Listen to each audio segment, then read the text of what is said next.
Então, como proceder? Começando inocentemente a aprender a sodomia e seus irmãos, seus termos irmãos, a partir de textos específicos. Então, aqui vale para todas as lives, tá, gente? Aqui é lugar de quem quer aprender, tá? É como eu já disse outras vezes, não é professor que ensina, é aluno que aprende. Então, aqui, se a gente quer aprender, a gente está no lugar certo. Então, a gente precisa ter essa vontade de aprender o termo sodomia e os termos relacionados a partir de textos específicos, considerando, por exemplo, termos como protagonistas em enredos de várias classificações, argumentos ou persuasões, entendendo esses termos como, por exemplo, personagens num contexto, numa história, tá? E a gente precisa entender que cada texto onde esses termos ocorrem é como se fosse a performance daquele termo, é a forma como aquele termo vai assumir naquele contexto. Então, a gente tem que aprender o tipo de caráter de cada protagonista, de cada termo, observando as suas ações na performance, observando como aquele termo vai trabalhar naquele texto específico, em cada texto específico. Então, não há leitura sem pressuposições, é claro, nós sabemos disso. Não há inícios puros no discurso. Não tem como a gente chegar e dizer assim, não, eu vou tirar toda a minha experiência da frente, eu vou tirar quem eu sou para chegar cru, para pegar bem o sentido daquela época. Não tem como a gente sair de quem nós somos. Por isso não existe pesquisa imparcial, tá? Simplesmente por isso.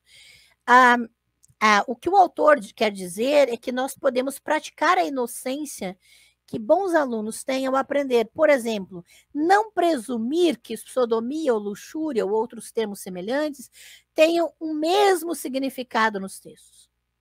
Então, o primeiro exercício é esse. Não presuma nada, não suponha nada. Não suponha que o termo sodomia e o termo luxúria do latim têm o mesmo sentido no texto.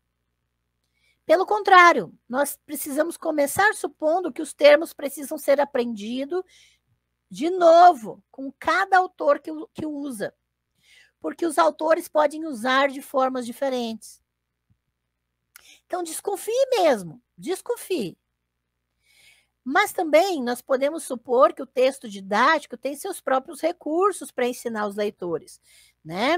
Como seus termos devem ser usados. Quando um texto é didático, ele vai dizer o termo tal, nós usamos nesse sentido.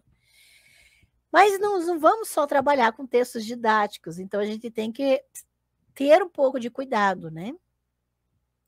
Então, os textos só vão funcionar se nós não deixarmos de lado imediatamente os meios usados, os textos que são usados para esses termos. E é o que o autor chama de estruturas retóricas e pedagógicas, tá? Então, nós não podemos seguir o ensino de um texto se ignorarmos ou explodirmos o seu plano pedagógico, a sua forma de ensinar. Então, a seguir, o Jordan vai colocar cerca de uma dúzia de textos no centro das atenções. Então, o livro dele é trazer os textos e os contextos em que a sodomia ocorre na teologia cristã. Os textos são diversos em termos de gênero, realização, acuidade teológica, influência, de autoria também é diversa. A sua diversidade é uma parte importante do argumento do Jordan, porque ele pretende mostrar que a categoria sodomia é problemática. Não importa onde ou como seja usada, ele vai mostrar especificamente que essa categoria sodomia, ela vai ter problemas em diversos tipos de textos, em diversos tipos de autores e contextos. Então, se o argumento desse autor estiver correto, isso vai sugerir, se ele conseguir demonstrar o que ele pretende, isso vai sugerir que um argumento paralelo poderia ser feito a partir de outra seleção de textos, né?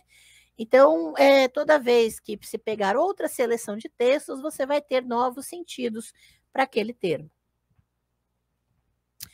Então, o autor quis apresentar o argumento a partir de alguns textos mais eminentes, de autores que condenam a sodomia de forma mais veemente ou decisiva. Então, a escolha dos textos são os textos que mais condenam, e de forma muito mais direta, mais pesada, mais agressiva, tá? Então, esse princípio vai tornar óbvia a escolha de figuras, por exemplo, de textos de Pedro Damião, Alberto Magno e Tomás de Aquino. E nenhuma leitura equilibrada de textos teológicos sobre sodomia pode ignorar esses autores, tá?